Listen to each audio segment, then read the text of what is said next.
성부와 성자와 성령의 이름으로 아멘. 곱비 신부님께서 지극히 사랑하는 아들 사제들에게 주신 메시지 1번의 말씀입니다. 티 없는 내 성심에 너를 다시 봉헌하여라. 너는 내 사람, 내게 속한 사람이다. 너는 순간마다 내가 원하는 사람이 되어야 하고 순간마다 내가 원하는 모든 것을 행해야 한다. 두려워하지 마라. 내가 언제나 네 곁에 있으리라. 위대한 일을 할 수 있도록 나는 지금 너를 준비시키고 있다. 그러나 엄마가 어린아이에게 하듯 조금씩 서서히 하고 있다. 우리가 이 곱비 신부님께 어느 날 파티마 성지에서 성모님께서 그 사제에게 내적 담화 형식으로 이렇게 메시지를 주셨습니다. 근데 여러분들이 읽고 있는 그 블루북에 그 1번의 첫 번째 메시지가 바로 봉헌에 대해서 이야기하셔요. 어떻게 보면 우리가 성경을 읽을 때, 첫 장을 읽을 때 한 처음에 하나님께서 하늘과 땅을 만드셨다. 근데 그 하늘과 땅을 만드셨는데 성경의 마지막 권에 보면은 그 요한 묵시로 월찍었던 요한이 나는 새 하늘과 새 땅을 보았습니다. 라고 성경이 이렇게 끝맺어요. 그러니까 그러면은 이 성경이 어떤 책이라는 거 아시겠죠? 어떤 책이에요? 하나님께서 처음에 하늘과 땅을 창조하셨죠. 예? 근데 궁극적으로 하나님께서 이루실 일은 뭡니까? 새 하늘 새 땅을 창조하신다는 거예요. 근데 이 표현을 잘 써야 돼. 새 하늘 새 땅. 예? 한자로 하면 신천지예요. 그러니까 그 사탄은 어쩌면 하느님이 하고자 하는 일을 알고 있죠. 예? 근데 정작 우리 하느님의 자녀들이 하느님의 그 뜻대로 살지 못하고 여러분들이 33일 그 봉헌 준비를 하면서 그 두 번째 챕터의 큰 주제가 뭐겠어요? 자기 자신을 알기였죠. 예. 여러분들 자기 자신을 볼 때 감당할 수 있는 존재인 것 같아요? 예? 예. 근데 왜 그렇게 열심히 살려고 아둥바둥 치면서 그렇게 열심히 살려고 그러셔? 예? 감당이 불감당한 존재가 바로 사람인 나예요. 어쩌면 조금 그 역설적이지만 우리가 잘 살아보겠다. 또 내가 신앙생활을 오늘 성모님께 봉헌하면서 내가 새로운 시작을 해야 되겠다. 그 하나님이 한두 번 속는 게 아니죠. 피정을 하면서도 피정 파견미사 때 눈물을 흘리면서 마음을 다잡으면서 이제 집에 가면 그 왼수 같은 남편과 자식들한테 잘해줘야지. 그 와서 다 왔는데 보면 남편이 퇴근을 해요. 그러면 어떻게 해요? 여뽕 하고 보면 콧소리가 들어가서 또 하고 애들 또 게임하고 있어도 보면 그래 너가 공부한다고 스트레스 받으니까 조금 게임 또 해 이러면서 하다가 그게 하루 이틀 지나니까 어떻게 해요? 예, 더 표독스러워지고 약발은 떨어지죠. 예. 여러분들 그래요. 우리가 오늘 이 33일 봉헌 준비를 하고 오늘 또 봉헌 예식을 할 겁니다. 근데 우리는 또 여기에 자기 의지를 자꾸 담으려고 해요. 예? 그리고 거기에 여러 가지 첨가물을 넣으려고 해요. 여러분들이 이번에 이 수원교구에서 이 33일 봉헌 준비를 이 수원교구 제나꼴로에서 주관으로 한다고 할 때 자기 스스로 움직인 사람도 있지만 누군가를 통해서 이 33일 봉헌을 한번 해보자 할 때 처음에는 좀 순수했는데 이제 이걸 하면서 주위 사람이 바람을 넣는 거야. 야, 이번에 이 33일 해가지고 마지막 봉헌할 때 네 지금 현실적으로 지금 겪고 있는 문제 있지. 그리고 네 지금 앓고 있는 병 있지. 네 지금 뭐 어떤 해결해야 될 문제 있지. 그거 봉헌해. 그럼 성모님이 그래도 33일 동안 네가 졸면서 읽고 보면 또 빼먹다가 그 다음날 또 똑같이 하고 했지만 33일 이 봉헌 이게 조금 약발이 있어. 그런데 한번 해봐. 그러니까 얼떨결에 한 거예요. 그러니까 이게 봉헌을 준비해야 되는데 그날만 기다려. 그리고 정작 봉헌식 때는 뭐 성모님께 자기를 드리기보다는 자기가 딜할 거 있잖아. 하느님께. 그걸 가져와서 뭘 들어주신다고 하는 어떤 그 야박한 그런 마음의 그 소망만 가지고 이 자리에 오셨다면 여러분들 이제 이것에 이어서 이제 봉헌 예식을 하는 미사가 봉헌될 때 여러분들 빨리 그거를 떨쳐버리셔요. 하나님이 원하시는 것은 그런 거 33일 동안 준비했으니까 그래 떡국물이라도 떨어져라 하고 보면 그런 하나님이 아니셔요. 그렇게 하다 보니까 그리스도교 신앙이 자칫 기복신앙으로 휘말리는 거예요. 뭘 내가 100일 동안 기도했으니까 뭐예요? 하나님은 나에게 해주셔야 된다. 여러분들 우리가 그 평일 그 미사 중에 공통감사송 네 번째 감사송을 보면은 우리가 주님을 찬미하잖아요. 우리가 주님께 감사드리잖아요. 근데 주님은 우리가 찬미한다고 해서 그 기쁘다 그러고 이런 분 아니에요.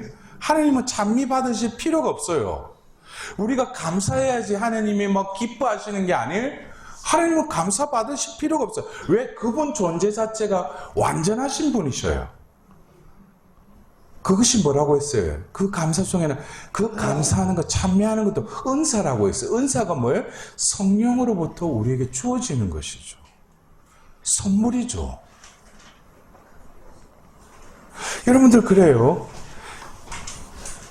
예를 들자면 여러분들이 자식을 낳는데 어떤 때는 이 애가 뭐 기분이 좋은지 엄마 고마워, 아빠 고마워 할 때는 또 그것도 고마워요. 근데 아침에 일어나가지고 밥상에 앉는데 애가 보면은 깨끗이 씻고 또 해가지고 옷 차려입고 그래가지고 밥 주면 뭐예요? 어머니 밥 차려줘서 감사합니다. 그래가 밥 먹어요? 아니죠.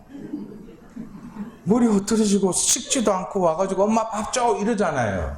왜 그래? 엄마니까. 어쩌면 우리가 하느님이 우리를 바라보실 때는 아무리 겉으로 단장하고 뭐 하나님은 우리 마음보를 보셔요. 그래서 예수님께서 요한복음에 보면 첫 번째 예루살렘에 가셨을 때 성전을 정화시키십니다. 다른 공간복음에는 성주간 때 예루살렘에 입성해서 성전을 정화한 그 순서대로 나오지만 요한복음에는 첫 번째 파스카 축제일에 갈릴라에서 이제 예루살렘에 가셔서 성전에서 가장 먼저 하신 것이 성전을 정화하는 일이었어요. 그리고 거기에서 많은 표징과 기적들을 일으키셔요. 그리고 주위에 많은 사람들이 모여들었어요. 근데 성경에는 뭐라고 적힌 줄 알아요? 예수님은 그들을 믿지 않았다고 그랬어요. 왜? 예수님은 그들의 마음 속을 깨뜨려 보고 계시니까. 우리는 어떤 사람이 와가지고 막 앞에서 그러면 뭐예요? 솔깃하죠. 마음이 움직이죠. 하나님은 우리의 마음보를 보셔요. 여러분들 오늘 어쩌면 우리가 33일 동안에 어떤 분들은 성실하게 하신 분들도 계실 거예요. 간혹. 대부분은 또 하다가 작심삼일이라도 하다가 보면 뭐 며칠 견디다가 또 뭐 바쁜 채 하다가 그냥 이거 읽는 건지 그냥 종이만 느끼고 그냥 자기 위안 삼아서 오늘 했다라고 그냥 그런 날도 많았을 거예요. 하나님은 그것을 뭐 꼭 숙제처럼 했다고 해서 주시고 안 한 사람은 안 주고 그런 분이 아니죠. 예? 죄 많은 우리들을 위해서 당신 아들까지도 죽게 하신 하나님이신데 그래서 우리가 인간적인 얄팍한 생각으로 오늘 봉헌을 맞아들이면 안 됩니다. 여러분들 그래요. 올해가 희년이면서 또 수도자들의 축성 생활이기도 하죠. 근데 우리가 그래요. 교회의 생명의 차원에서 하나님께서는 또 성직자 평신도의 교계제도의 그 계급과 더불어서 수도자라는 또 특수한 사람들을 부르셔요. 여기는 또 성직자와 평신도들 중에 이 생명의 차원에서 하나님께서 특별히 축성한 사람들, 봉헌 생활하는 사람들이 올해 이제 축성 생활회라고 이렇게 희년처럼 그렇게 한 해를 지내고 있습니다. 근데 여러분들 그래요. 축성 하니까 조금 여러분들과는 좀 거리가 먼 것 같죠, 그죠? 예? 근데 여러분들이 오늘 이 책에도 제가 읽어보니까 너무 식상해요. 이 내용 자체가. 예? 그리고 이 내용 자체가 어느 것에 많이 치우쳐져 있냐면은 우리가 그래요. 봉헌이라고 하는 것과 또 축성이라고 하는 이 두 양면을 봐야 돼요.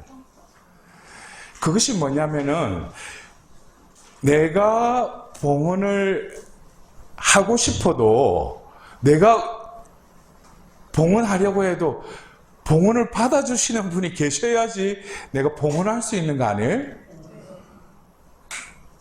아니 나는 봉헌하고 싶은데 아직 때가 되지 않았는데 뭐 내가 봉헌한다고 해서 이 봉헌이 유효하겠어요? 이 봉헌은 먼저 부르심이 있어야 돼요.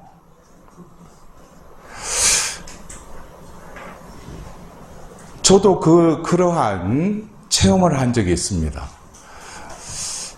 제가 한 10여 년쯤 넘었는데 그전에도 제가 봉헌을 많이 했어요. 근데 제가 어느 날 사제관에서 제 방에서 그냥 문득 그 자리에 앉았는데 책장을 보는데 제 눈에 이 33일 준비 책이 제 눈에 딱 들어왔어요.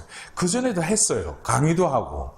근데 그 해에 저에게 눈에 탁 들어오는데 제 마음속에 하나님이 봉헌하기를 원하시는구나. 그럼 그전에 봉헌은 뭐예요? 내가 한 것이죠.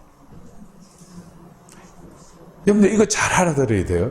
그래서 제가 시작 전에 여러분들에게 여러 번 봉헌한 분들도 어쩌면 오늘이 하나님이 봉헌을 받아주실 때인지는 몰라요. 그리고 오늘 처음 하시는 분들도 오늘이 그때일 수도 있어요. 이게 왜냐면 우리가 이 봉헌을 어떤 인간의 차원에서 하나님께 하는 행위로만 생각하면은 내가 1년에도 몇 번을 할 수 있어요.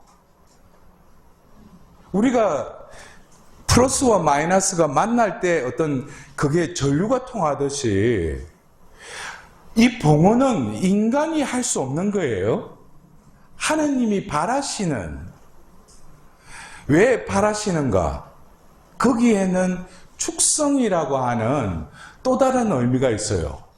그래서 제2차 바티칸 공의 이후에는 어떤 봉헌 생활에, 축성 생활에라 해서 어떤 수도자, 특수한 생활을 하는 그들뿐만 아니라 하느님의 백성이 모두도 봉헌 생활과 축성의 생활에 축에 낄 수 있다고 그랬어요. 그래서 여러분들이 그 2월 2일 날 주님 봉헌 축일에도 특별히 수도자들을 위해서도 기도하지만 평신도인 여러분들에게 있어서도 우리의 삶은 하나님께 이미 세례 때부터 봉헌의 삶을 살기를 하나님께서 우리 부르셨다는 거예요. 근데 여러분들 보십시오. 제가 왜 그 교통 정리를 왜 해드리냐면은 이 봉헌을 하는 데 있어서도 자기가 뭘 이거를 딜하듯이 내가 이걸 했으니까 하나님께서 이번에는 뭘 내려주시겠지. 그러니까 이게 봉헌의 의미를 제대로 이해하지 못하는 거예요. 우리가 이를테면은 그 하나님이 어떤 사람을 부를 때, 구약에 우리가 그 어떤 사람을 부를 때, 그 사람을 선택을 하죠. 선택을 하고 그에게 나아가서 뭡니까? 기름을 부어요. 그러면서 그에게 축복을 하죠. 그러면서 하나님의 신이 지금 우리는 성령이 그에게 임하셔요. 그럼으로써 그는 뭡니까? 그 성령의 이끄심대로 하나님이 부르신 그 목적대로 살아가도록 자기가 살아가는 것이 아니라 그에게 임하신 영이 그를 이끄는데 그가 순종할 때 그 하나님께서 부르신 목적이 이루어질 거 아니에요. 그래서 우리가 구약에 보면은 두 왕을 한번 봅시다. 사무엘기에 나오는 바로 그 베냐민 지파에서 그 첫 왕이 된 게 누구예요? 사울이었죠. 사울 역시 사무엘에 의해서 뭡니까? 기름을 붓고 축복을 받고 그에게 하나님의 영이 임하셨어요. 그는 키도 크고 헌칠했어요. 응?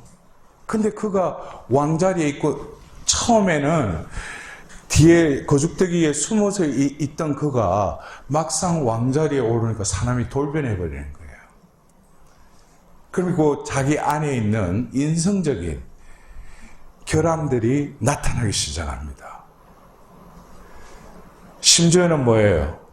그 조그마한 소년 다윗이 골리앗을 죽이고 나서 사람들이 찬미하는 그 소리를 듣고 뭡니까? 시기하죠. 그러면서 죽이려고 하죠. 근데 어떤 때는 제정신이 들어요. 그래가지고 왕궁에 들어간 다윗이 앞에서 하프를 켜면서 하나님을 찬미하는 시편을 읽을 때 그는 잠잠해져요. 악령이 또 나가죠. 근데 또 어느 순간에 악령이 들어오고 그를 움직여요. 그래서 결국 하나님께서 하지 마라고 하는 그 사제지까지 자기가 하게 되는 것이죠. 그러면서 변명을 할 때 사무엘에 이미 하나님의 영이 너를 떠났다 그래요. 하나님은 분명히 그를 이스라엘의 첫 번째 왕으로 선택하셨어요. 그러나 뭡니까? 결국 그것을 이루지 못했죠. 근데 그를 이은 다윗은 어떻게 했어요? 부르심 받을 때도 그 자리에 없었죠. 예? 들판에 있었죠. 예? 그래 이사이에게 또 아들이 없느냐 하자 한 아이가 있는데 지금 뭐 양치고 있다고. 그래 데리고 왔는데 볼이 불그스름한 애가 참 예쁜 애였어요. 그에게 기름을 붓고 하나님의 영이 임하셔요. 여러분들 그래요. 하느님이 먼저 그 사람을 부를 때는 축성하셔요.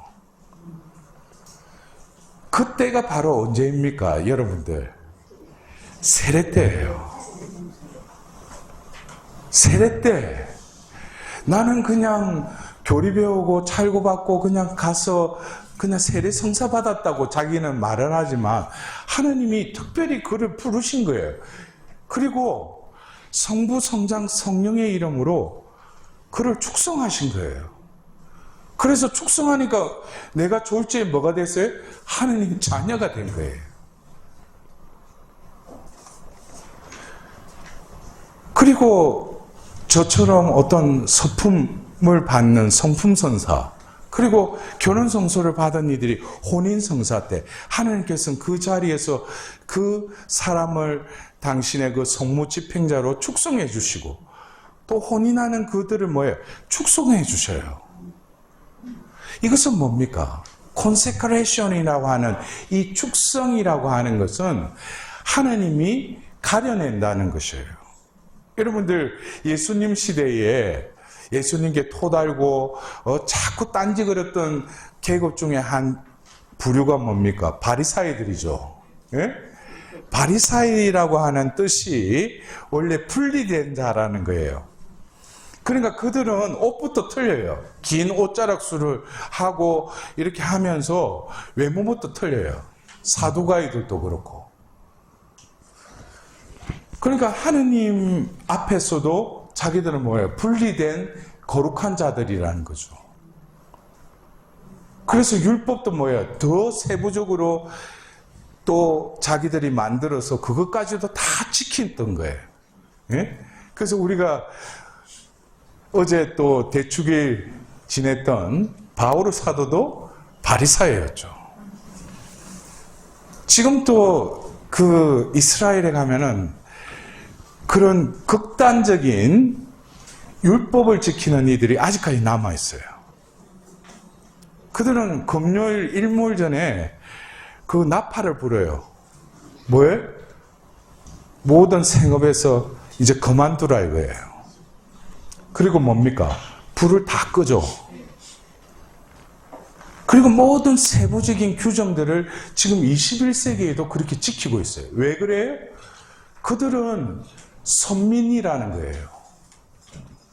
하나님께 구원받은 선민, 바로 구약의 시나이산 계약을 맺은 하나님의 백성이라는 거죠.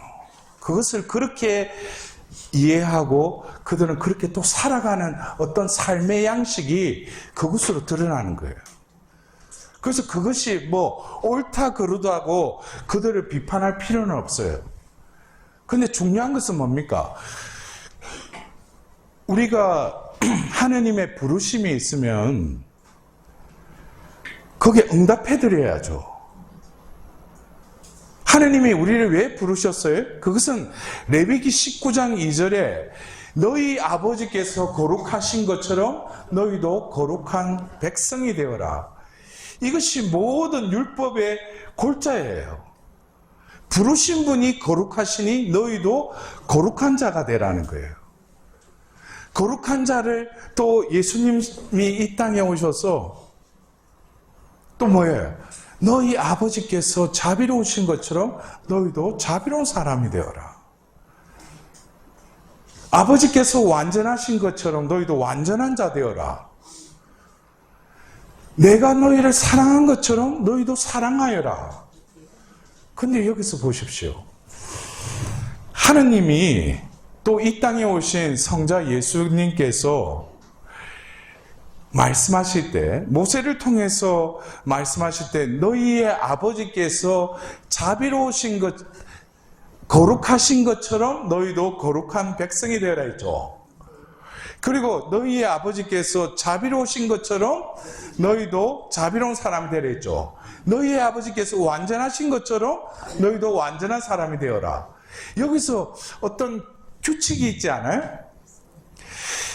후반부에 있는 거룩한 백성이 되어라. 너희는 거룩한 백성이 되어라. 너희는 자비로운 사람이 되어라. 너희는 완전한 자가 되어라. 그냥 그렇게 명령적으로 그냥 내가 거룩한 사람이 돼야지. 내가 자비로운 사람이 돼야지. 내가 완전한 자가 돼야지. 또 더불어서 세계명인 내가 서로 사랑해야지. 근데 그 앞에 전반부에 뭐가 있습니까? 너희 아버지께서 내가 그리고 중간에 뭐예요? 접속어가 뭐예요? 처럼. 여러분들 이 의미를 잘 알아들어야 돼요.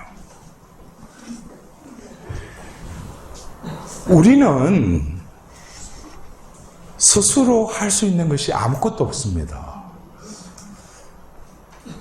그러나 하느님과 함께 또 더불어서 하느님 안에 있을 때 모든 것을 할 수 있어요.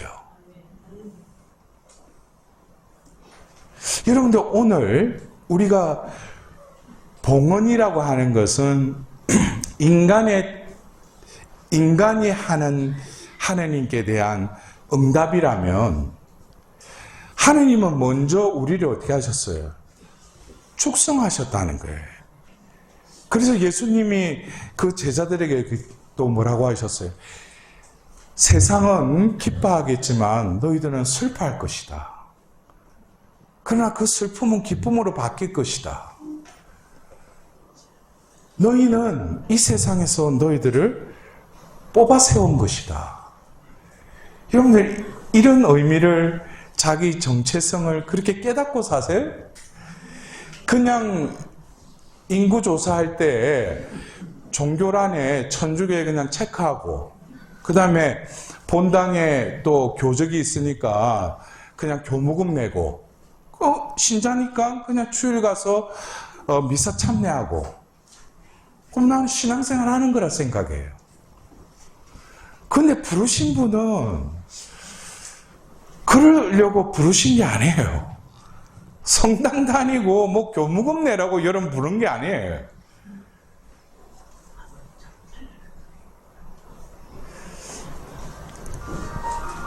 여러분들, 우리가 탈출기를 보면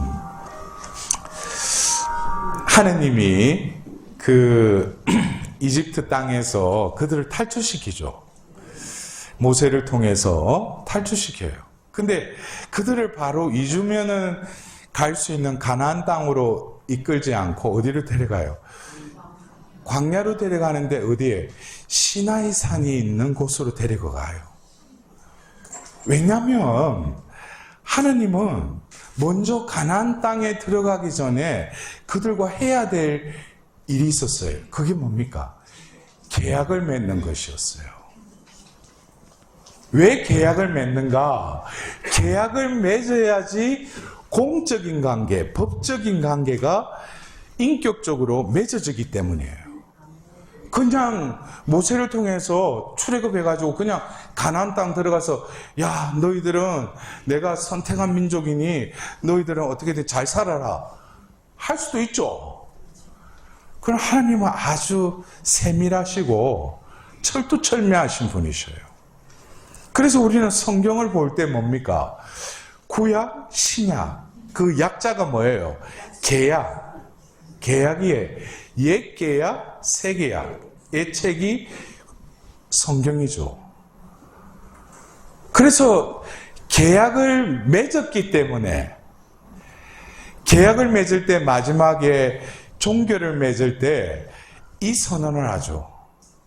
나는 너희의 하나님이고 너희는 나의 백성이 될 것이다.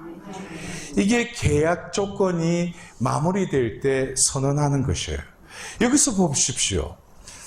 하느님이 이제 구약에 이스라엘 하면은 유목민들, 소수민족이었어요. 근데 이집트로 내려가서 하느님께서는 그 자손들을 계속 번성하게 해주셨어요. 근데 요셉을 모르는 파라오가 등장했다고 탈출기 1장에 나오자 그때부터 박해가 시작되고 노역을 시키죠. 그래서 그들은 자동 발생적으로 부르짖자 이미 오래전에 또 선택한 모세를 통해서 탈출시켜요. 근데 하나님이 그냥 그들을 육신적으로 탈출시킨다고 해가지고 그들의 모든 문제가 해결이 되는 게 아니에요. 하느님이 그들을 왜 노예살이에서 왜 탈출시켰겠어요? 그것은 계약을 맺기 위해서요. 계약은 노예 상태에서는 계약을 맺지 못하기 때문이에요. 그래서 계약을 맺기 위해서는 그들을 자유롭게 탈출시키게 되는 거예요. 그리고 시나이산에서 계약을 맺었죠. 근데 우리가 탈출기 이제 1년 동안 그 시나이산에 머무르다가 다음 건 레위기와 그 다음 건이 뭐예요? 레위기를 통해서 법을 주시죠. 그리고 나서 1년여 지나고 나서 이제 민수기에 어떻게 진열을 정비하고 나서 이제 가나안 땅을 향해서 행군을 시작합니다. 근데 이제 가나안 땅을 앞두고, 약속의 땅을 앞두고 카데스 바네아스라고 하는 곳에서 하나님께서 12명 지파에 12명을 뽑아서 뭘 해요? 정탐꾼을 보내죠. 그리고 정탐꾼이 이제 정탐을 하고 나서 와서 보고를 해요. 보고를 하는데 그 중에 12명 중에 10명이 뭐라고 하냐면은, 아니 우리가 가나안 땅에 가서 들어가서 보니까 과연 적각꿀이 흐르는 땅이었다고. 아, 너무나 기름지고 좋은 땅이다. 그런데 거기 가보니까 엄청난 거인들이 살더라는 거예요. 그게 창세기에 나오는 나필족이에요. 나필족이 이미 그 가나안 땅에 들어가서 자리를 잡고 있었던 거예요. 그러면서 하는 말이, 우리가 그들 앞에 섰을 때는 우리는 메뚜기다 이거야. 아니, 메뚜기 하니까 우리 유재석이 말하는 게 아니고 메뚜기. 그러니까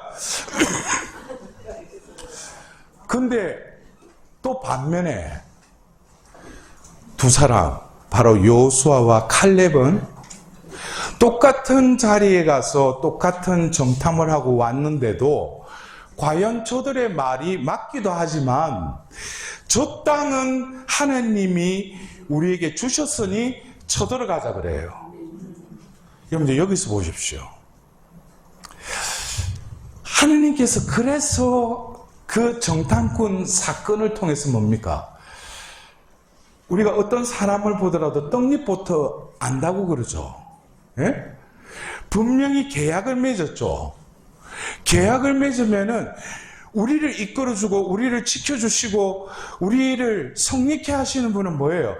계약을 맺으신 그 신이 우리를 지켜주신다는 거예요. 예? 계약을 맺었기 때문에 이제 관계가 정립이 됐죠. 근데 그들이 과거에 살았던 그 건성들, 또 그리고 인간적인 그 차원에서만 변하지 않는다면은 어떻게 해요? 거인 앞에 있으면 인간적으로 본능적으로 뭡니까? 자기가 뭔가 작은 자처럼 느껴지고 메뚜기라고도 또 말할 수 있죠. 근데 하나님이 분노를 일으키셔요. 왜? 계약을 맺었기 때문에. 그럼 계약을 맺었는데 뭐가 그들이 실제로 보면은 덩치도 작고 근데 뭐 메뚜기라고 할 수도 있지. 이제는 계약을 맺었기 때문에 그들이 메뚜기라면 계약을 맺은 신인 하느님이 바로 메뚜기들의 하느님이 되는 거예요. 그게 하느님이 분노하신 거예요. 이것은 흡사 뭐냐면은 세례를 받고 하나님 자녀가 됐어요. 분명히 하느님께서는 세상에서 그들을 따로 뽑아 세웠어요. 근데 얼마 동안에는 성당 왔다 갔다 하고 얼굴도 조금 해피하더만은 기도도 안 하고 말씀도 안 하니까 뭐예요? 그러니까 뭐 영양분이 없고 주유도 안 하고 충전도 안 하니까 뭐예요? 그냥 시들시들해지고 뭐 재미도 없는 거야.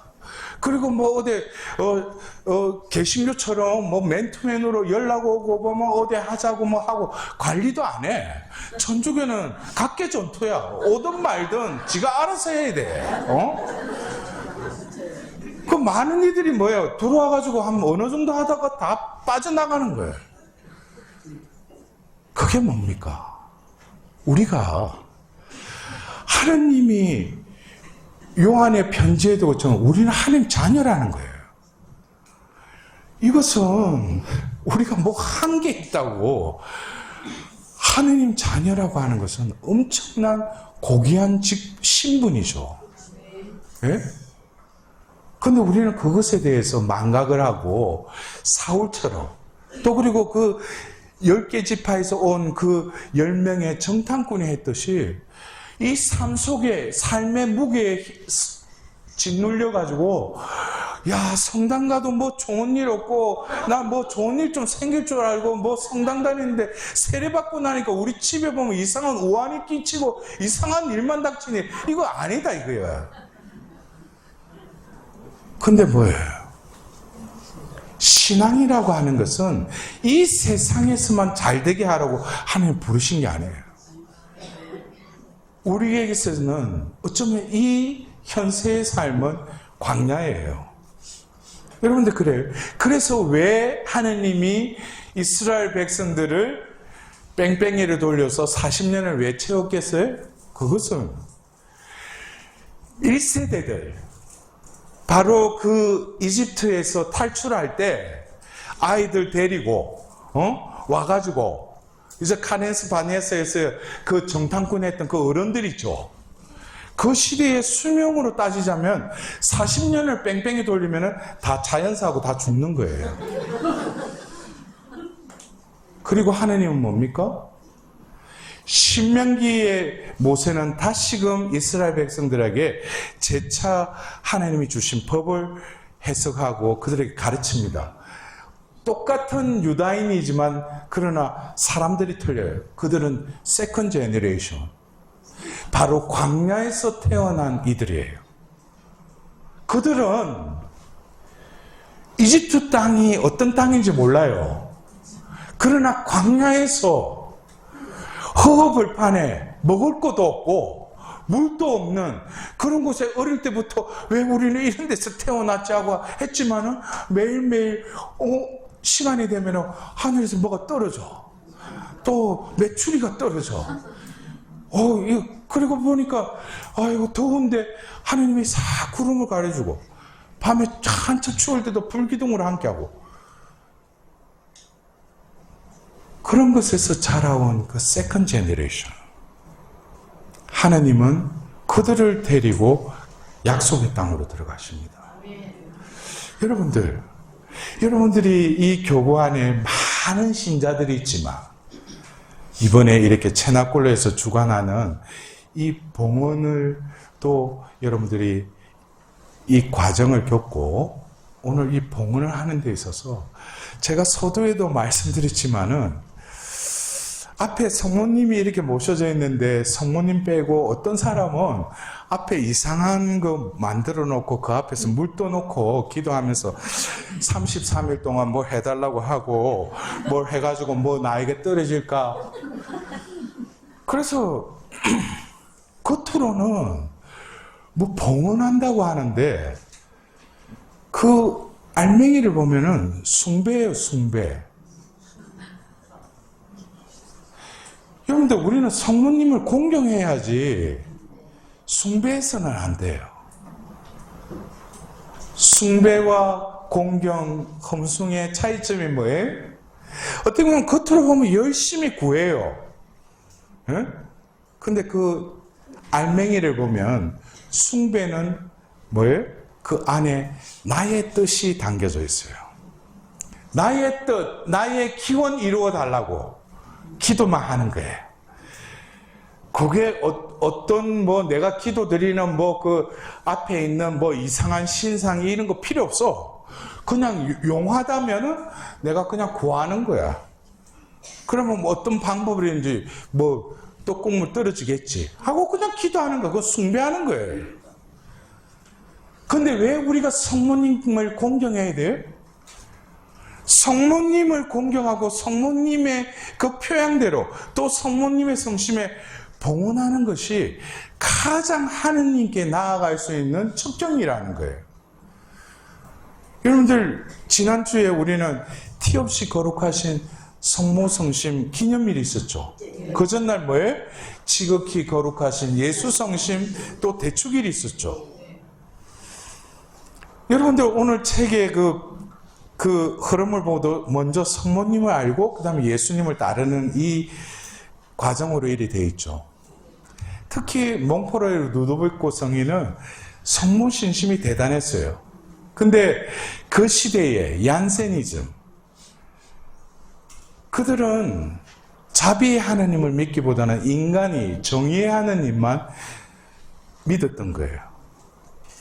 그러다 보니까 가톨릭 교인들이 그쪽으로 또 많이 휩쓸려 간 거예요. 그러면서 그들이 성모님을 믿지 않는 걸 보고 이 루도비코 성인이 참된 신심이라고 하는 책을 적으면서 이 여인을 통해서 예수께로 가는 것이 가장 빠른 길이다. 근데 여러분들 보십시오. 우리가 성모님 성심에 우리를 봉헌할 때 여러분들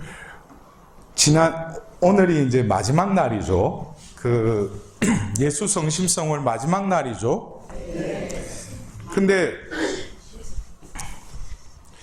여러분들 예수님 마음 담게 해달라고 기도했어요? 네.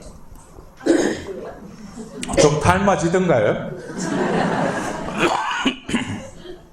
근데 그 기도도 우리가 바쳐야 되지만 한편으로 우리가 예수님 마음을 닮을 수가 없어요. 왜? 예수님의 존재는 잠깐 이 땅에 오셔서 인성도 취하시고 우리와 똑같은 존재에 계셨지만 이 땅에 있을 때도 그분은 뭐예요? 신성을 지내고 계셨죠. 그래서 예수님의 마음은 엄밀히 따지면 우리가 닮을 수가 없어요. 그래가지고 제가 이 예수 성신성월에 한 예를 우리가 닮을 수 없다면은 그럼 왜 그런 기도를 바치는가?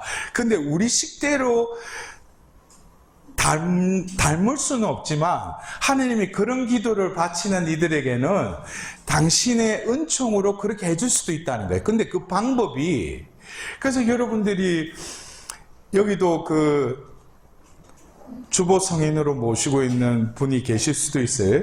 시에나의 성녀 카타리나 성녀 있죠. 예, 카타리나 성녀가 어느 날 20대였어요. 젊었을 때 이 성녀가 시편 51장을 이렇게 읽으면서 하나님께 기도를 드렸어요. 주님 저에게 정결한 마음을 주시고 하면서 계속 그걸 되뇌이며 하나님께 은총을 구했어요. 정결한 마음을 달라고. 근데 어느 날 이 성녀는 신비 체험을 많이 했죠. 어릴 때부터. 하느님과의 그 신비 체험을 통해서 이 기도를 바치고 있는데 어떻게 했어요? 예수님이 나타나신 거예요. 그래서 자신의 옆구리를 가르시더만 손을 넣어가지고 그녀의 마음을 빼내신 거예요. 심장을. 이 신비 체험이야.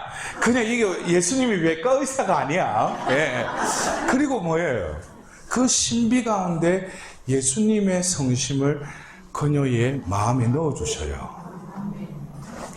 우리가 예수님의 마음을 닮을 수 없지만 그는 간절한 마음으로 기도할 때 은총으로 우리가 예수님을 닮는 것이 아니라 내 마음에 예수님의 마음이 안착하시는 것이죠. 그래서 여러분들 그래요. 오늘 우리가 봉헌할 때 제가 지금 계속 되풀이해서 말씀드리지만 내 거 이거 이루어 달라고 한다고 봉헌하는 게 아니에요. 이미 우리를 그렇게 삼으셨죠. 근데 오늘 다시금 내가 성모님을 통해서 온전히 나를 봉헌드리면은 하느님은 이미 예비되고 나를 부르실 때 축성해 주신 그 은총으로 나를 다시금 채워주신다는 거예요. 그게 플러스와 마이너스가 이렇게 만났을 때 전류가 흐르듯이 내 편에서는 봉헌을 한다고 하지만 하느님 편에서는 뭡니까? 축성을 해주시는 거예요. 내가 바뀌면은 여러분들 그래요. 제가 지난주에도 어느 교구에 가서 또 이렇게 모아놓고 이렇게 강의하면서 제가 그런 거예요. 여러분들, 그 루카복음의 11장에 청하여라, 구하여라, 두드리라 하면 어떻게 한다고 했어요? 열리고, 너도 얻고, 한다고 했죠. 근데, 이어서 그래요. 아니, 세상의 부모가 자식이 생선을 달라고 하는데 누가 뱀을 주겠느냐 이거야. 그런데 하늘에 계신 아버지께서야 당신 자녀들에게 성령을 더 잘 주시지 않겠느냐라고 이렇게 루카복음에 나와 있어요. 근데 마테오복음에는 똑같은 병행 구절에 이 성령 대신에 더 좋은 것을 더 잘 주시지 않겠느냐 그래요. 예? 여러분들도 한번 물어볼게요. 여러분들 지금 구하고 청하고 두드리는 그거를 여러분들 성령 받는 게 나아요? 아니면 지금 여러분들이 구하고 청하는 그걸 받기를 원하셔? 이거 지금 하나님 보고 계시니까 솔직하게 저보고 말할 필요 없어. 각자에게 지금 내가 지금 이거 33일 동안 한 목적이 이건데 하나님은 그래 성령을 줄게. 그러면 아니 주님 성령보다는 이게 나은데. 근데 그 의미를 알아들어야 돼요, 여러분들. 제가 이거는 조금 열외로 들으셔도 돼요. 그게 뭐냐면은 이 몽포로의 루도비코 성인은 17세기 분이셔요. 그리고 그 시대의 중세기에 이어서 이어지는 것이 검역도 하고 편태까지 하는 좀 인간이 수독적으로 예수 그리스도를 따르는 그런 분위기였어요. 그래서 이 33일 봉헌 준비도 그 영향이 어느 정도 있어요. 근데 우리가 20세기가 되면서 여러분들 중에도 우리가 전 세계적으로 은사적 성령 세신 운동이 일어났어요. 여러분들 중에도 성령 세미나 성령 묵상회 받으신 분들 계시죠? 예? 근데 그냥 교리로만 배웠던 그 성령께서 어느 날 해가 갔는데 안수를 했는데 자기도 모르게 혓바닥이 딸랄랄랄랄라 하면서 그리고 누가 손 얹으면 치유가 되고 뭐 이런 은사가 우리 가운데 드러난 거예요. 그걸 통해서 뭡니까? 우리는 성령을 체험했다 그러죠. 그런데 이걸 그래서 제가 솔직히 저는 이 33일 이거를 왜냐하면 자칫하다 보면 자기 의지로 봉헌하려고 하고 자기가 예수님을 따르려고 하는 그런 부분이 이 시대에는 예수님이 약속하셨던 그 성령이 바로 2000년 전 그 약속의 때에 임하심으로써 그들이 예수님을 3년 동안 열심히 따랐죠. 근데 자기 마음으로 따랐죠. 근데 성령이 임하자 그들은 저절로 예수님은 하늘로 올라가셨는데 그들은 사도가 되어서 목숨까지 바치면서 예수님을 증거하는 자가 됐어요. 여기서 뭡니까? 그리스도교는 내가 노력한다고 되는 게 아니에요. 나를 죽이고 버림으로써 피어진 나를 통해서 하나님께서 약속하신 보호자 성령이 우리를 통해서 우리가 생각하지도 못하는 또 다른 차원의 삶으로 우리를 비약시키고 우리를 이끌어가는 그것이 바로 회개의 삶이에요. 그래서 여러분들 이 체나골로 기도 모임이 저는 그래서 이 체나골로 성모님의 이 메시지만 가지고도 더 이 메시지로만 33일로 다 엮을 수 있어요. 예? 이게는 무궁무진한 메시지가 다 들어있어요. 근데 여러분들 이 두꺼운 이 블루북에 성모님은 다른 신신단체와 다르게 여러분들 체나골로 기도 모임을 하지 않습니까? 그래서 다른 신심단체에서 바치는 그 봉헌과 여러분들 신심단체에서 그 봉헌의 의미는 또 다른 것 같아요. 저도 체나골로를 하고 있지만 이 책을 통해서 성모님이 이 어려운 시대에 악이 판을 치는 이 시대에 이 기도 모임을 왜 만드시고 또 그리고 이 사제를 통해서 이 메시지를 주셨는데 이 메시지 중에 계속 등장하는 것이 나의 티 없는 성심으로 온 인류를 모아드리라고 그랬어요. 근데 당신의 성심이 뭐라고 그랬어요? 다락방, 바로 영어로 하면 세나클, 이태리어로 하면 체나콜로예요. 근데 여러분들 여기서 조금 혼돈하면 안 되는 것이 이 다락방으로 모으라고 해서 이 기도 모임만 의미하는 게 아니에요. 우리 교회가 2000년 전 그 다락방이 되어야 된다는 거예요. 왜냐하면 교회가 바로 예수님의 성심에 그 찔려진 그 상처로부터 성사가 나오고 교회가 탄생했죠. 근데 교회가 본격적으로 이 지상에서 시작한 것은 어느 때요? 오순절 성령 강림 사건으로 교회가 시작된 것이죠.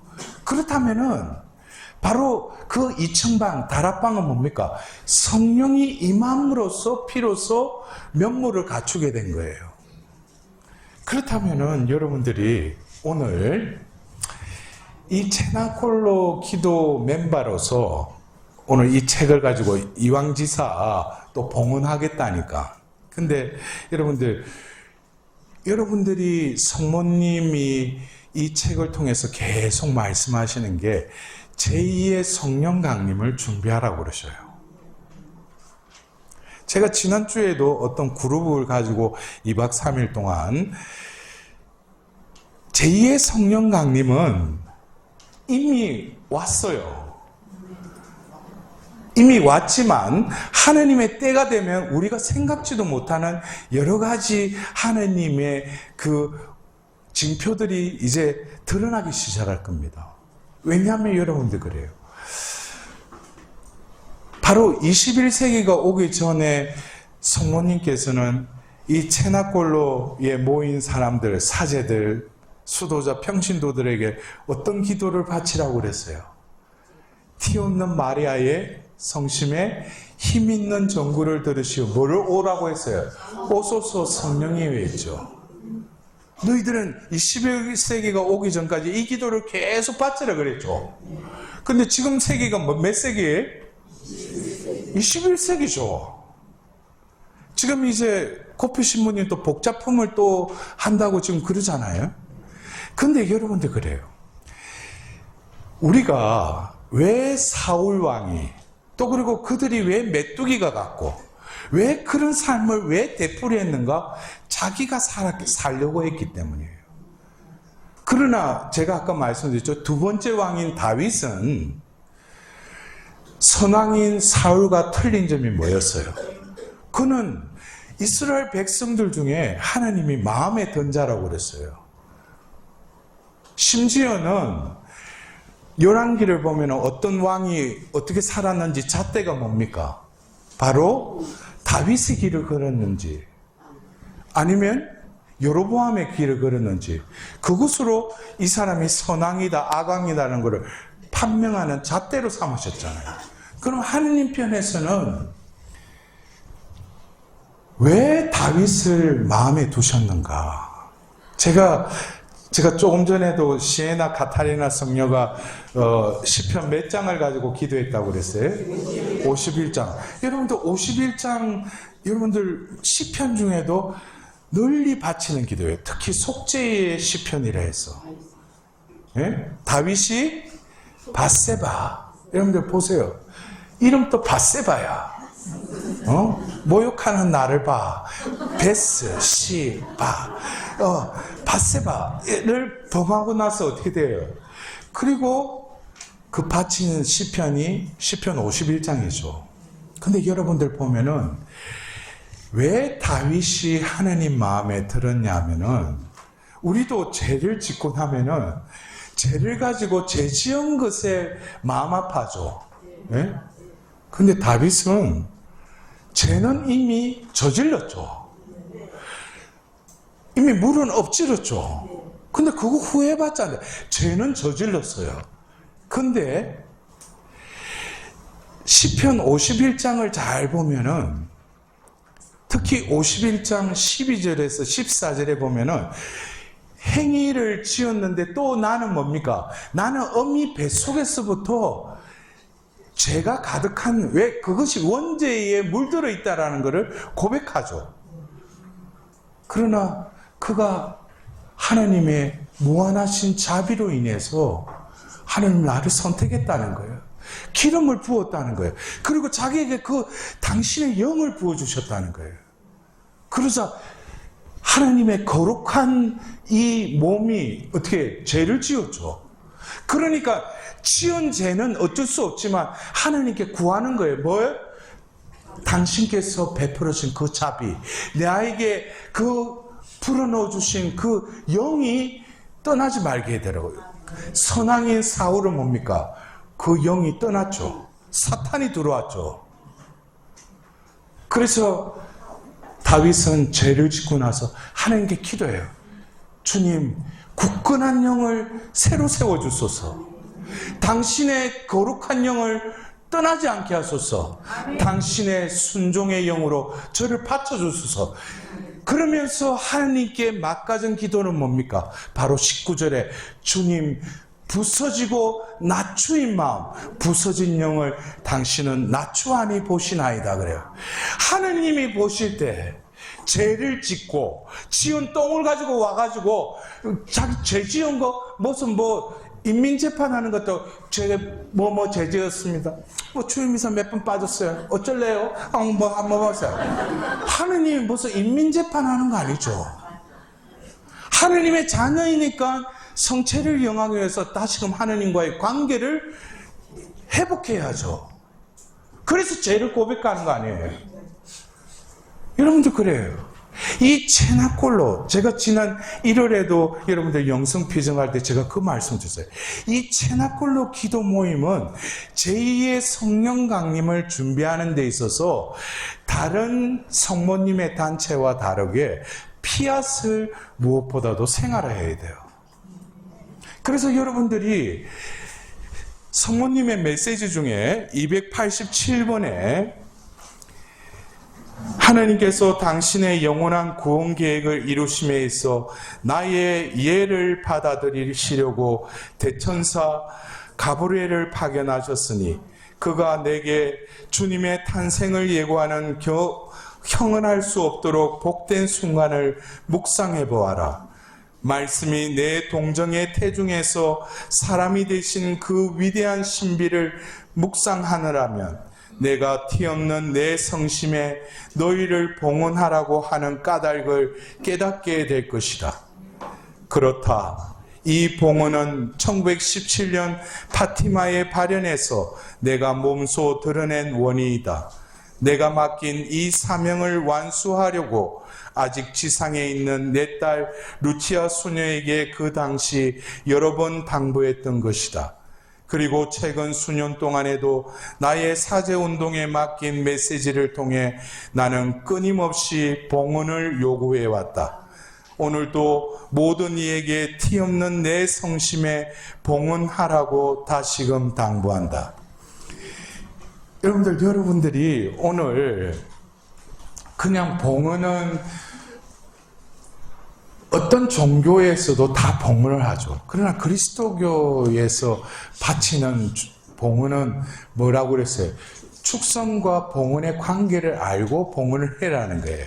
예? 그냥 무턱대고 뒤밀지 말고, 그 다음에 이 마리아 사제 운동인 이 체나콜로에서 봉헌하는 것은 제가 여러분들 강의를 준비하면서 제가 그런 것이 와닿았어요. 지난 1월 달 때 여러분들한테 영성 피정을 하면서도 제가 그런 말씀을 드린 적이 있는 것 같아요. 성모님께서는 이 기도 모임을 통해서 이 메시지를 읽고 기도하면서 봉헌했죠.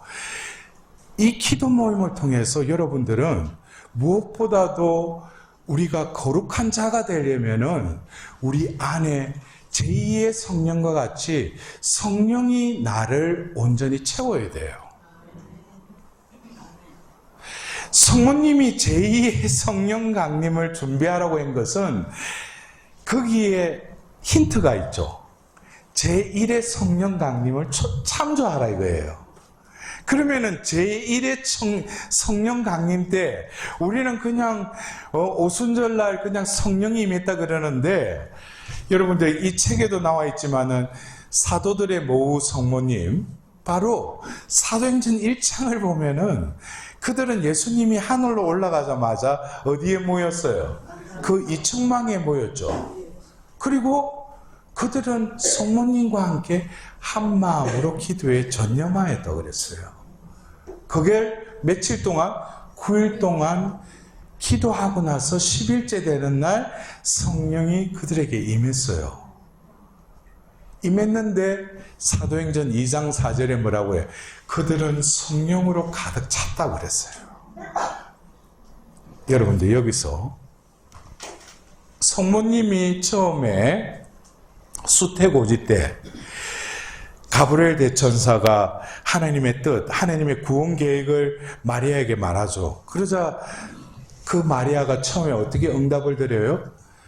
루카복음 1장 35절에 제가 남자를 알지 못하는데 어떻게 그런 일이 있을 수 있습니까? 이것은 자기 한계를 솔직하게 하나님 앞에서 고백하는 것이죠. 당신이 지금 이야기하는데 뭐 내가 잉태하여서 아들을 낳았는데 예수라 하려는데 어떻게 그런 일이 있을 수 있느냐 이거예요. 도저히 상상이 안 되는 일이라는 거예요. 이거는 하나님께 거부하는 게 아니에요. 저카리아처럼. 있는 그대로 고백하는 거예요. 인정하는 거예요. 그러자 가브리엘 대천사가 뭐예요? 성령이 너에게 내려오시면 너를 휘감을 것이다 그랬어요. 내 친척 엘리사벳을 보아라. 그 늙은 나이에도 임신하지 않았느냐. 하느님께는 불가능한 일이 없다 이래요. 그러자 마리아는 도저히 있을 수 없는 일일지라도 저는 주님의 종입니다. 지금 말씀하신 대로 제게 이루어지기를 바랍니다 하고 그러자 천사가 떠나가요. 그러다 어떻게 됐어요? 마리아는 그냥 피하됐지만 어느 날부터 여자들이 매직을 하는 그게 없어진 거예요. 그리고 또 뭐예요? 어느 날부터 배가 계속 불러오는 거예요. 몸으로 느끼는 거죠. 이게 여자라면은 그런 모성적인, 그러나 이거는 있을 수 없는 일이죠. 그리고 또 남의 눈을 피해서 유다 산골로 가서 엘리자벳을 만나요. 왜? 사람들 눈에 띄면은 약혼한 사이인데도 임신하면 어떻게 돼요? 돌팔매제로 죽을 수 있으니까. 여러분들, 성모님은 이 첫 번째 피아 때 있을 수 없는 일이 피아스를 통해서 이루어졌음을 몸소 체험하셨어요. 그 성모님이 예수님의 공생애가 끝나고 이제 하늘로 올라가시고 이제 남은 그 제자들과 함께 기도에 전념했는데 이 9일 동안 천방지축이던 베드로와 그 제자들이 뭐예요? 9일이 지나고 10일째 되는 날 성령이 왔을 때 어떻게 했어요? 그들은 성령으로 가득 찼다고 그랬어요. 이것은 분명히 9일에 성모님의 역할이 있었죠. 여러분들, 오늘 여러분들이 제가 그렇다고 여러분들 잘못했어요. 그렇게 단정적으로 말씀드리는 거 아니에요. 지금 오늘 여기 봉헌하러 왔는데 오늘은 이번에 33일 하면서 조금 제가 제밥이 아니라 좀 이런 것도 해결됐으면 좋겠는데 근데 그것보다도 더 근원적인 것을 하나님께 딜을 하면은 하나님은 보실 때 내가 그걸 원했다고 그럼 그걸 채워주면서 이거는 뭐예요? 덤으로 그냥 다 베풀어 주시는 거야. 그런데 이 부스러기를 가져와서 이것만 구하고 또 뭡니까? 이게 하나님이 원하는 것은 또 뭔지도 모르고 그냥 봉헌한다고 그냥 하고 스카폴라 받아가지고 특히 이 체나콜로 기도 멤버들은 뭡니까? 이 봉헌은 아까 287번 그 메시지에 있죠? 나의 예를 위해서 너희들 봉헌해라는 거예요. 성모님의 피앗을 통해서 여러분들이 오늘 이 봉헌 예제를 통해서 하느님이 원하시는 것은 너 왜 그렇게 세상을 힘들게 사느냐 이거야. 제가 어떤 때 우리 그 수도에서도 이렇게 상시간 이때 보면은 올 때 들어올 때 이래 이래 와가지고 이래 앉아서 뭐 그러니까 성시간 때 그냥 뭐 홍도해가 자비를 베푸자 그래. 근데 앞에 계시는 자비 예수님이 그러니까 무겁고 짐진 자들은 나이가 와서 편히 쉬라. 그때 뭐야? 짐을 내려놓으라고 했죠. 그래서 이제 좀 하다 보니까 짐은 내려놨어. 근데 돌아갈 때 또 짐을 메고 가는 거야. 여러분들, 오늘 이 봉헌이라고 하는 거는 내 원하는 거 얻기 위한 게 보다는 여러분들이 무겁고 짐진 거 다 하느님이 알고 계셔요. 특히 성모님이 누구보다도 마음 아파하셔요. 근데 여러분들 보십시오. 성모님의 티없는 성심과 제가 조금 전에 그랬죠. 예수님의 마음을 닮을 수 없듯이 우리도 티없는 성모 성심을 닮을 수가 없어. 왜? 질적으로 성모님의 마음은 원죄에 물덤이 없어요. 원죄 없이 대되셨어. 우리는 다윗과 같이 모태에서부터 이미 죄에 오염되어 있어요. 그러나 이 봉헌을 통해서 뭡니까? 성모님께 우리를 봉헌드리죠. 그러면은 인큐베이터의 미숙아가 원래 죽어야 되는데 그 인큐베이터를 통해서 다시 살리죠. 그리고 정상적으로 이 땅에서 살도록 보통은 어머니 뱃속을 통해서 달을 채워서 나오는 거지만 인큐베이터를 통해서 다시금 건강하게 돼서 정상적으로 살아갈 수 있죠. 이것처럼 우리가 죄가 많고 내가 되풀이되는 그 악습 안에서 나도 나를 감당하지 못할지라도 오늘 성모님의 인큐베이터 같은 그 깨끗한 성심의 나를 봉헌드리면은 성모님은 특별한 당신의 특별한 원총으로 우리 죄 많고 상처나고 그 마음들, 그 영혼들을 특별히 이렇게 보호해 주시는데 그냥 성모님만 안고 젖주고 이러는 게 아니라 이 죄 많은 영혼들을 누구에게 데려가셔요? 죄를 용서할 수 있고 죄를 없앨 수 있는 유일한 그 자비 자체이신 그 분께로 우리를 토서해 드리셔요. 그러나 그 가는 동안에 어떻게 우리를 다시금 물들지 않도록 우리를 보호해 주시는 분이셔요. 그리고 안전하게 예수님께로 데려다 주시는 거예요. 그래서 제가 마지막으로 그래요. 제가 하루는 어떤 신자가 성모님을 신부님 좀 기도해 주시면 이 성모님이 좀 그래서 제가 신부님 좀 며칠 기도하고 나서 제가 집에 좀 모셔갈게요. 그래서 그럼 갖다 놔라고. 근데 그 성모님이 이렇게 채색이 안 된 그냥 백색인 그 기적의 성모님이셨어요. 좀 큰 성모님인데 그 제가 한 켠에 이렇게 모셔놨는데 어느 날 이렇게 제가 책상에서 이렇게 있다가 또 그 성모님을 이렇게 눈을 딱 하는데 빛이 이렇게 비치는데 성모님이 아무것도 그리지 않은 무채색이잖아요. 근데 이렇게 굴곡이 있으시죠. 눈도 있고 코도 있고 이렇게 다 조각이 돼 있으니까. 근데 빛이 절묘하게 그 성모님의 얼굴을 이렇게 비추는데 성모님의 그 눈길이 그 빛에 의해서 어디를 딱 쳐다보고 있는 거야.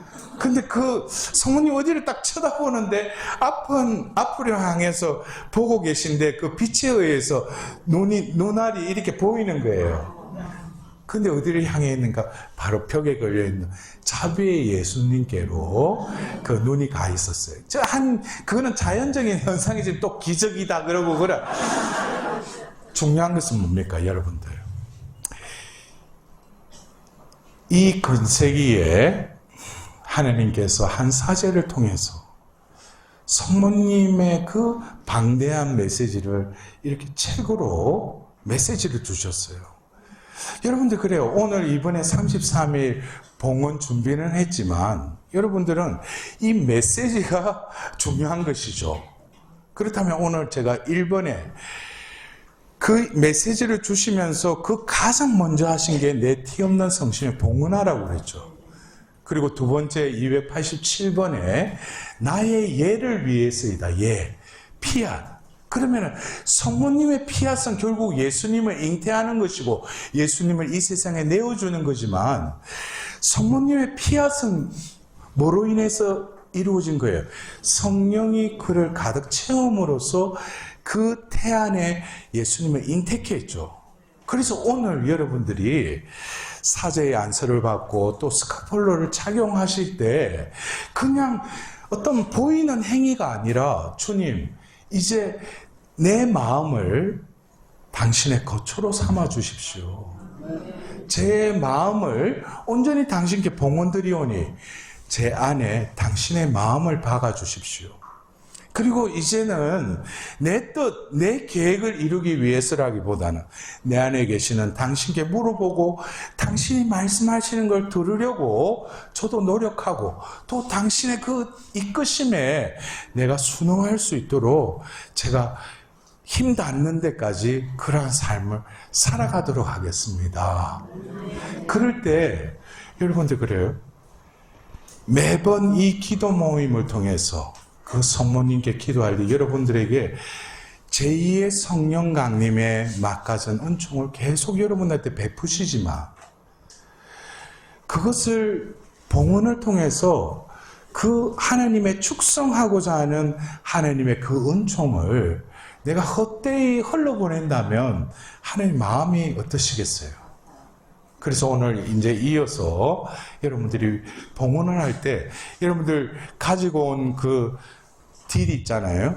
하나님께 그거는 일단 다 봉헌하시고 중요한 것은 내 존재를 당신의 그 성령으로 다시금 채워달라고.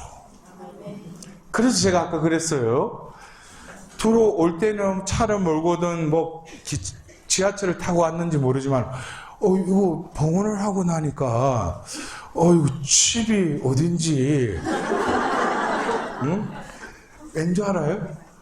사도행전에는 성령을 받고 삶이 완전히 바뀐 이들을 루카복음사가가 사도행전 9장 3절에 사울이 혈기가 하면서 다마스커스를 향해 갔어요. 누굴 잡으러 갔어요? 그리스도인들. 근데 루카복음사가는 뭐라고 적었냐면 새로운 길을 찾은 이들을 찾아서 포바가 데려오려고 했다. 여러분들 그래요. 우리는 새로운 길을 찾은 이들이에요. 그래서 우리는 이 생을 살더라도 믿음의 눈으로 보이지 않지만 천상으로 향하는 이방인으로서 순례자로서 그 여정을 나아가는 오늘 또 다른 출발점이 될 수 있도록 오늘 성모님을 통해서 자신을 온전히 봉헌드리도록 합시다.